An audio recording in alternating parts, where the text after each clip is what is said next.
You're watching the Eternal Tournament Series.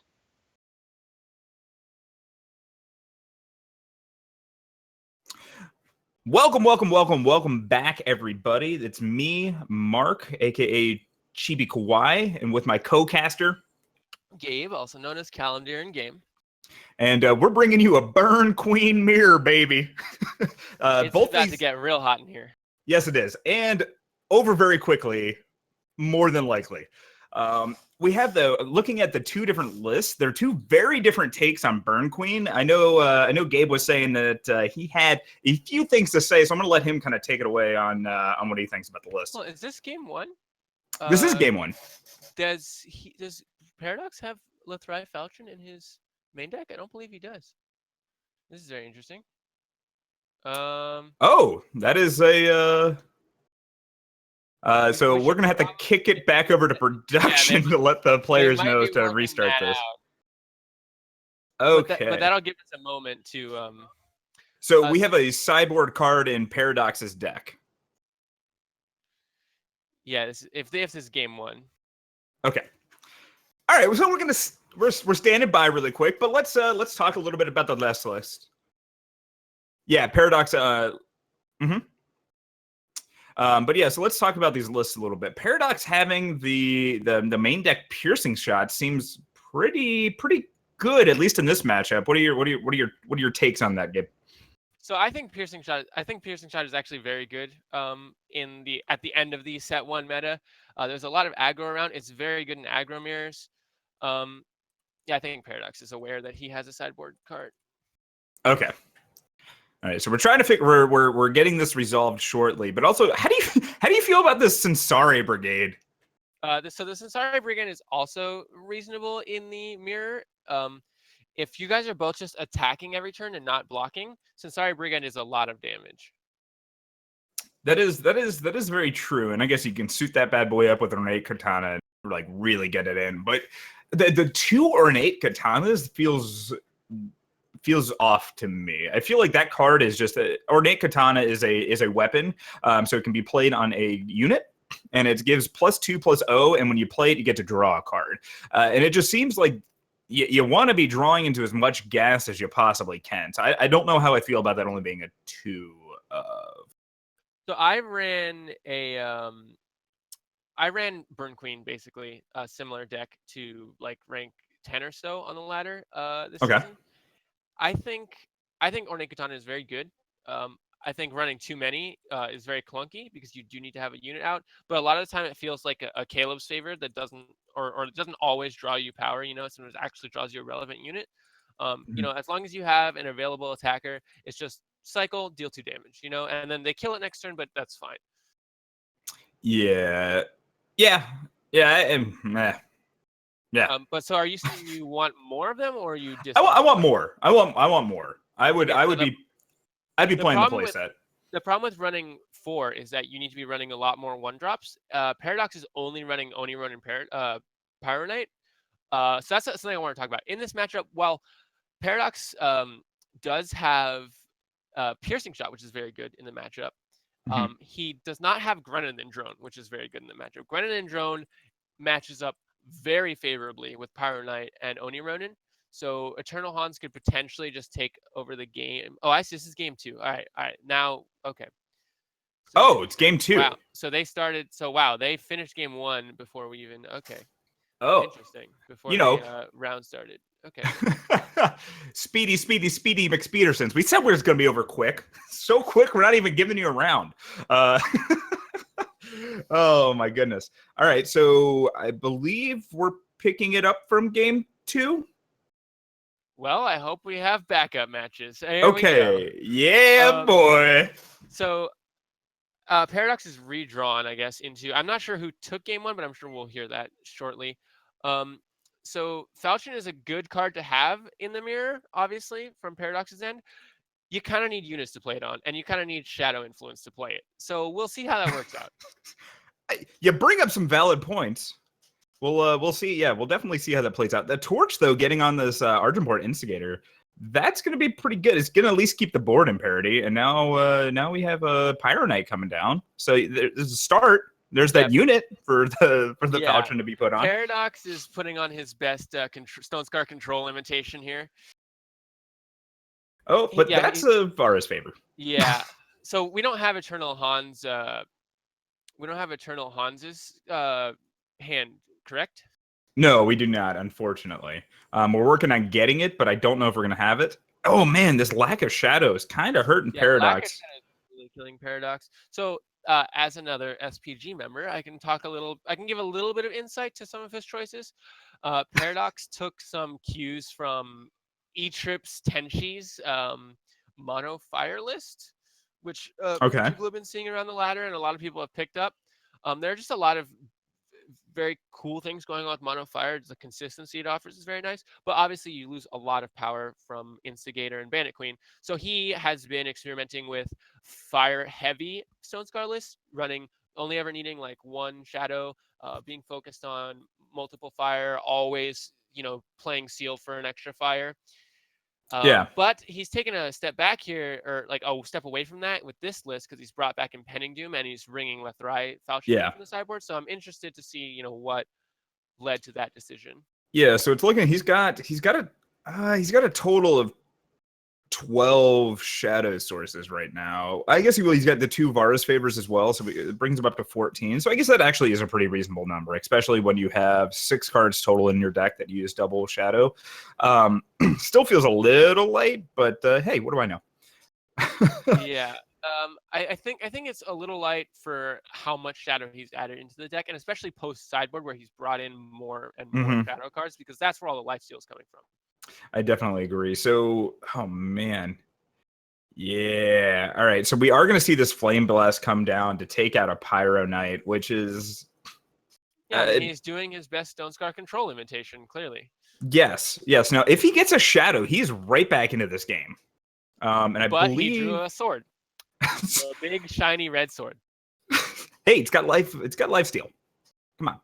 Let's call a sword a sword. He can equip it to himself and just have at it, but unfortunately, it's not how it goes. Yeah, and this Soulfire Drake is another uncastable card here. Another 2 power, and then he actually will be able to cast it. But Eternal Hans, I don't think gonna give him the chance with a Soulfire Drake of his own. Putting him down to putting Paradox down to 4 off of the Champion of Chaos coming down. Oh, this is unfortunate. Unfortunate series of events, but kudos to Hans. Now we're still waiting to see if this is going to be going into a game 3. It looks like it is. So Paradox has gone into sideboard, so I think they're going into game 3. Okay. All right. Yep. So we're all tied up now, 1-1, and we're waiting on a backup match. I have to imagine we will definitely be bringing you one, and by have to imagine, definitely notice the conviction there. You seem very certain. So we are going to go ahead, just jump right into game number 3. And who do you assuming relatively reasonable draws? Who do you put the favor on for this matchup? Well, Paradox definitely has the better sideboard plan, right? He brought in a bunch of lifesteal units and stuff like that, things that he can do proactively. Whereas Hans is just being like, well, I have 4 Grenadine drones and I'm going to kill you first, right? That's basically the plan. And I think lifesteal's a little bit more reliable, but we'll see how it works out, because obviously it's more difficult to actually cast in your Burn Queen deck. Completely fair. Yeah, I think that's a valid observation being made. Vara's favor going to be coming down from Hans. Take out the Pyro Knight on Paradox's side. Still a little concerned that there's a lot of there might be a lot of bias going on in this tournament so far. Yeah, I don't know what you're talking about. But we are going to see assembly line come down from Paradox. That puts Paradox pretty far ahead, and the torch on Paradox's side is going to be great too. Yeah, Paradox being on the play and having assembly line is really good. Being on the play is very strong in aggro mirrors. Very much agree with that. And yeah, ace base all the way. Do you think we're going to see we are going to see the Grenadine drone and the Grenadines trade off there, but that's still going to end up putting, I almost don't like the block, right? Because Argenport Instigator is going to deal the damage no matter what. Well, But remember, they're running Bandit Queen in the deck, right? Removing a That body is true. keyboard is very valuable. That is true. But I guess like flipping that, right? Hans is also running Bandit Queen. True, So but he's not winning that race, right? I think from Han's perspective, all he's right. trying to clear the units out. Like, we don't know what his hand is, but I'm assuming he's trying to draw into torches and things like that, clear the board, and then he's got more Soulfire Drakes in his deck. You know, he'll end that game. Okay. All right. I understand. Well, I guess they've got. Do you think Paradox took out some of those Soulfire Drakes, because it looks like they both got 3? I think potentially Paradox takes out Soulfire Drakes. I think you just want to lower the curve. We saw Eternal Hans leaving them in, and we saw Paradox leaving at least one in. So I guess it's not fair for me to say who left them in and who didn't, because I don't know. And this is going to be a free Lurking Sanglar. Yeah, I mean, he was only 1 power away from casting it, but it's still a free lifesteal unit. Very good here. And this is almost lethal. Yeah, we're down to 1, but then Paradox is back up to 20. Yeah, I was like, Hans would need a series of fortunate events. Yeah, Hans does some quick math there, and according to his calculations, he's dead, so he finds the concede button. All right. So we are looking for a backup, but it also seems like oh wow, so we have 4 or less matches. So remember my confidence in saying that we would have a backup. Yeah, I mean, everyone was on Burn Queen Mirrors today. Yeah, apparently. So while we're waiting for official confirmation there, let's Gabe, you want to riff a little bit more on set 2? And actually, we could just talk about the patch in general, right? Because if you guys don't know, the iOS app is out, which I'm super excited about, because now I never have to put Hearthstone on again. Oh my goodness. And we can go ahead. And so I guess while you're stewing over that, let's go ahead and make a few announcements. So again, this was season 5, week 2 of the Eternal Tournament series. It's open tournament, so anybody can join up. Right now, there is no sort of entry fee or anything, so there's really no reason for you not to come out and play. We want to make these tournaments as big as possible, get the community growing and as strong as possible, right? And if you do well enough at these tournaments, so the top 2 of each weekly event is going to be taken to the Invitational at the end of every 2 months, at the end of every season. And the Invitationals actually do have a prize pool associated with them, so there is something that you want to be striving for. And then leading from the Invitational, we have the mid-year and the annual championships that have an even bigger prize pool. And I'll kind of let Gabe, tell you how to actually do these things. But yeah. Go ahead, Gabe. How to play in tournaments? I don't think I'm the best person to ask about that. My tournament record is pretty good.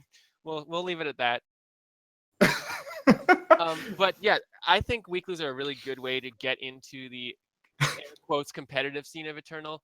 For anyone who watching on Twitch who isn't in the Eternal Discord, I definitely recommend you download the Discord app and get in the Eternal Discord. It's just a really good resource, and the community is really open and friendly, and it's where we do a lot of the organizing between the players for these tournaments. The tournament is also a really good place to get used to the best of 3 format with Sideboard, which offers a very a unique meta game compared to the ladder experience. And I know a lot of people get really tired of facing Stone Scar and Rakano every game on ladder. Also, all right, going back to set 2 just for a moment. Stone Scar and Rakano are not going away. I don't know what everybody's thinking. Skycrag's the new hotness, but people are going to remember that Rakano and Stone Scar are decks very quickly. I just want to point that out. Oh yeah, no, I completely agree. I'll elaborate on that point in just a second. But yeah, so if you are curious in finding any other information out about the Eternal Tournament series, or how to get in, when the events are, definitely check out aReNGeeEternal.com. It's got a full calendar of the events up there, as well as all the information that you would need in order to get involved in the tournament scene. Again, it's free. There's no cost to you. Why would you not go out and do it? But yeah, anyway, jumping back, Stone Scar and Rakano, yeah, definitely I think are going to be around quite a bit. Even on ladder yesterday, running into a ton of Rakano plate. I messed around actually with a Rakano Splashing Shadow build as well that was doing very well. It was one of the 2 real decks that I stumbled upon. But even there, you have to question, like, is the lack of consistency in your influence actually worth the cards that you're putting in? Is that actually just better than Rakano, which is already a good deck. Yeah, I'm mixed. Journey, yeah, it's still out. We'll figure it out. Journey's still out on that one. Yeah, the 3-2 for 2 Minotaur though that gets +1/+1 when you put a weapon on it has been very good, very very good. The Auric Bully, I believe, right? Yes, Auric Bully. And so it's Argent Port card. My goodness, you are going deep there. Okay. Whoa! I said Rakano, Splash, and Shadow. I know, but just trying to get your 2-drops down, trying to have a million influence, trying to have activated Champion Glory and Auric Bully on turn 2. I don't know. Well, I took out Champion of Glory. You took out Champion of Glory for Auric Bully. Don't worry about it. All right, boy. The deck was good. All right, it's actually here. You can also. It might have also forgotten to put Torch in the deck for the first 4 games, but don't worry about it. Just imagine those cards are in the deck. You just never draw them. That's how you sleep at night. That's how you sleep at night. It's fine. It's fine. Oh gosh. Well, on that note, I think I don't have anything else to say just yet. Gabe, you got anything you want to wrap up with? Otherwise, we can take a short little break and then we'll be back with round 3. Yeah, did we touch up on the midseason major as well? Feel free to take it away. I know I mentioned it a little bit, but if you want to elaborate, please do so. Yeah, I just want to say, the weeklies lead into you get points and qualifications for Invitational, and then at the Invitational and also top 8s from weeklies, you get series points, I believe, or maybe they're Invitational points. I forget. There's a lot of different points. But you get points towards premier tournaments, I believe, is what we're calling them. So there's the mid-year and annual championships, and you get series points towards those. And those have bigger prize pools. They're going to have a lot of cool big names from Eternal featured in them that have gathered a lot of points. There are a lot of players who are already kind of guaranteed to qualify, like the winners of invitational and stuff, and that's going to be a super cool tournament, and a lot of people are going to be trying to qualify for those, and I just look forward to those, and weeklies are your way to get into that, just to start. And they're free, so again, come out almost every Saturday. Sometimes on Sundays we've got special tournaments going on. It's, again, no reason for you not to do it. So, but yeah, with that, I think we'll take a quick little break, and then we'll be back soon.